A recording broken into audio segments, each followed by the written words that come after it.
Hola, hola. Seguimos con el último resumen de la novela 11 de los diarios de la boticaria, así que disfruten el spoiler. En medio de la sangre derramada, Riku-san se quedó reflexionando sobre su pasado, pues lo sucedido le traía muchos recuerdos desagradables, ya que el actual edificio administrativo se encontraba dentro de la mansión del clan G. De hecho, para su despacho, Gyoku-oh había elegido la misma habitación que usaba la mamá de Riku-san, y ahí mismo yacía en el piso derramando sangre justo como había ocurrido hace 17 años con la antigua gobernante. Todas las circunstancias se habían desarrollado de una manera tan perfecta para que Riku-san tomara su venganza. Incluso parecía que alguien lo hubiera planeado así.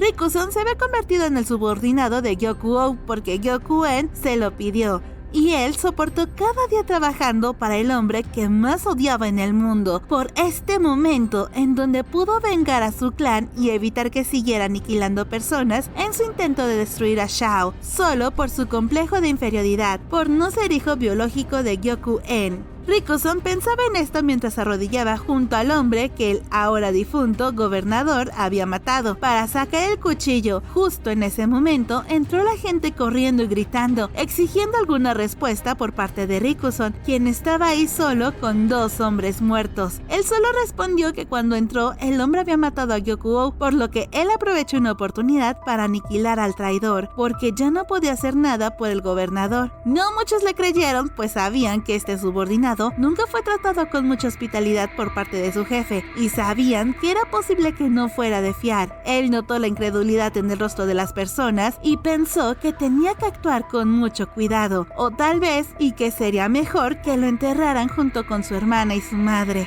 Pero de pronto se escuchó la voz de Lacan desde la entrada del despacho que confirmó la respuesta que había dado Riku-san. Como todos confiaban en la habilidad de Lacan para descubrir las mentiras que las personas decían, creyeron la declaración de lo sucedido ahí, por lo que todos se empezaron a retirar del despacho, hasta que solamente quedaron Riku-san y la sirvienta que había gritado al ver a los muertos en el despacho.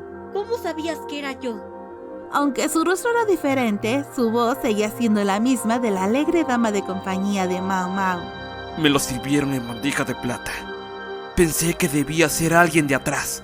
La forma en la que nadie acudió al despacho, aunque las circunstancias fueran sospechosas, era demasiado conveniente. Entonces, Riku-san comprendió que el destino de Gyoku era morir, aunque daba igual si Riku-san se encargaba de ello. ¿Fui demasiado obvia? ¿Cómo supiste que era yo? Si me cambié el color de pelo y el tamaño de los ojos. Fue la forma de tus orejas. Señorita Chue, tienes unas orejas muy preciosas. ¿Qué? ¿De verdad estás estudiando tan de cerca las orejas de una mujer casada? ¿Crees que encuentre mi final? Cuando el médico empiece con su investigación. El médico encargado aquí es el Dr. Yu y quiere que la capital occidental esté en paz. La señorita Mao Mao podría empezar a indagar por pura curiosidad. Y los otros dos médicos tienen sus mañas personales. Entiendo lo que quieres decir. Me propondré no volver a Mao Mao después de esto. Buen plan. ¿Y si también te callas lo mío? Desde luego lo haré. Pero también... ¿puedo pedirte algo a cambio? ¿Qué cosa? Recogiste algo de la habitación, ¿verdad? ¿Puedes eliminar ese registro familiar? Tendré que preguntarles a mis superiores. ¿Qué crees que pasaría si alguien lo lee y descubre que el padre de la emperatriz era un don nadie de ninguna parte? Si alguien investigara el registro familiar, era posible que se descubriera al verdadero padre de la emperatriz Gyoku-oh, pues ahí estaba registrado quién era el anterior marido de su madre, y eso no sería nada bueno. Pero la única razón por la que quería eliminar el registro familiar era porque sentía que estaba en deuda con el señor Gyoku-en. Después de que se fue Chue, él pensó que ella no estaba directamente bajo el mandato del príncipe de la luna, pero tampoco quiso indagar más, pues ahora tenía cargos de conciencia. Cuando llegó a su habitación y cerró la puerta con llave, quiso cambiarse la ropa ensangrentada, pero su cuerpo no se movía. Estaba tan traumatizado por todo lo ocurrido y por su pasado, que de pronto las lágrimas empezaron a caer por sus mejillas. Lloraba como lo haría un niño y como adulto eso era vergonzoso, pero de alguna manera sintió que su hermana y su madre velaban por él, así que decidió que seguiría viviendo para proteger las tierras del oeste. Al otro día, durante el funeral, Mao Mao platicaba con Chue en la consulta médica, mientras hacían algo de medicina. Cuando Chue le contó todo lo sucedido con el difunto gobernador, ella apenas pudo creer que un granjero fue el que terminó con la vida de Gyokuo, pero Chue se esforzó lo más que pudo para sonar convincente. Para desviar un poco la atención que había en la charla, Mao Mao preguntó quién sería la persona en ocupar el cargo de gobernador, y Chue respondió que como ayudante de Gyokuo, Rikuson tenía un par de años realizando parte del trabajo del gobernador, por lo que si ahora se hacía cargo de las otras tareas, él podría ser el nuevo gobernador de Issei. Pero había un problema: políticamente, él no era lo suficientemente poderoso como para poder ser el gobernador, y todos los hermanos y hermanas de Gyokuo eran unos genios en sus respectivas áreas de trabajo, que no tenían nada que ver con la política, por lo que ninguno de ellos podría ser el gobernador. Mao Mao le preguntó a Chue si alguna persona importante de por ahí no podría ocupar el cargo, pero ella respondió que no le podía decir eso, pero sí le podía asegurar que con tantas reuniones tan agotadoras, Jinshi necesitaría una medicina para recuperar energía.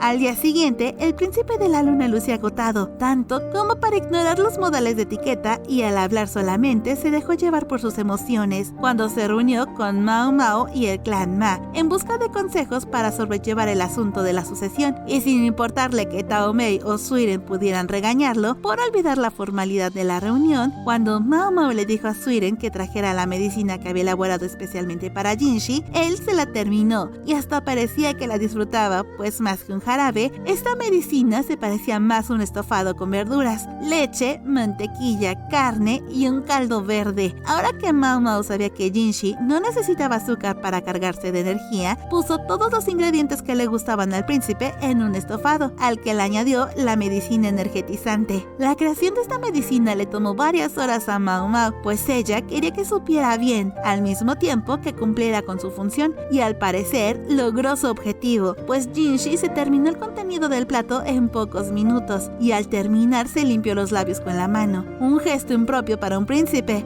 pero adecuado para un chico de su edad.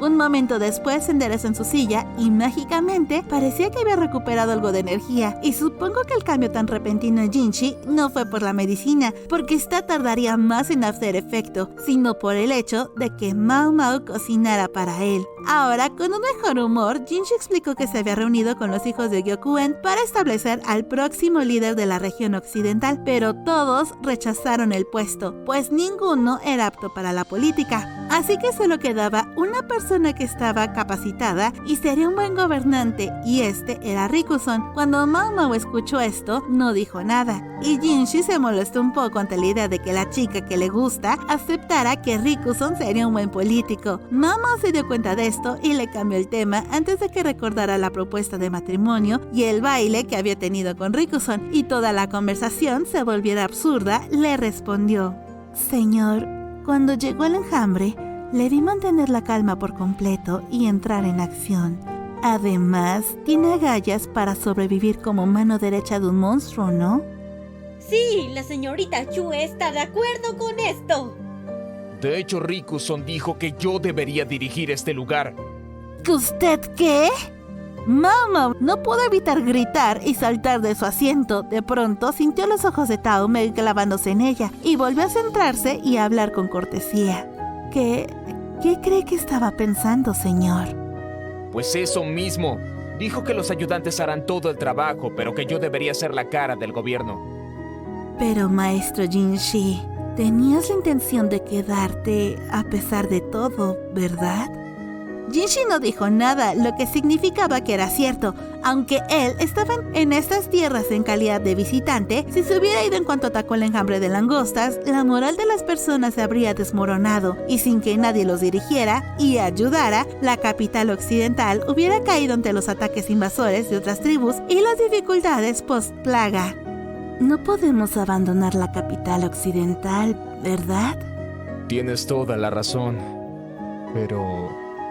Jinshi suspiró y volvió a parecer cansado, y de vez en cuando le echaba pequeñas miradas a Mao Mao para después decirle que sería mejor para ella que regresara a la capital imperial. Respondió que tal vez sí sería mejor para ella regresar, pero que no la podía enviarla de vuelta porque Lacan también se regresaría a la capital imperial, y en dado caso de que surgiera una insurrección por el poder, sería más útil que se quedara aquí. Si quieres enviarme a donde sea, bueno... Si solo soy un peón que no marca la diferencia. Supongo que no tengo derecho a oponerme, pero realmente solo soy un peón para usted, maestro Jinshi. ¿Hay algo más que quiera decir? Sí, quiero otro tazón de ese guiso. Claro, iré por más. Por lo visto, pensó que esta era su forma de decirle que era lo bastante útil para quedarse con ella. Mientras tanto, Riku Tsunaura estaba tumbado en el suelo de algún campo, viendo a las aves volar sin esfuerzo. Fue cuando recordó su tiempo como hijo de Clan G, en donde tenía tantos sueños que ahora ya no cumpliría. Se sentía tan desmotivado para hacer cualquier cosa, incluso a sus subordinados les había repartido el trabajo que no quería hacer. Cuando el agente le propuso que ocupara el cargo del gobernador, él mismo intentó que Jinshi se ocupara del cargo, pues ya no tenía ninguna razón para seguir viviendo. Ahora que logró vengar a su madre y hermana, su propia existencia le parecía horrible. De pronto, le pareció escuchar la voz de una mujer joven que le preguntaba si no haría nada por la capital occidental. Sin prestar mucha atención a lo que hacía, le preguntó a la voz si quería que siguiera trabajando ahí, y una ráfaga de viento sopló fuertemente por encima de él. Sí que eres una mala hermana. Después se propuso continuar trabajando por su hermana y su madre. Si era por ellas, podría continuar.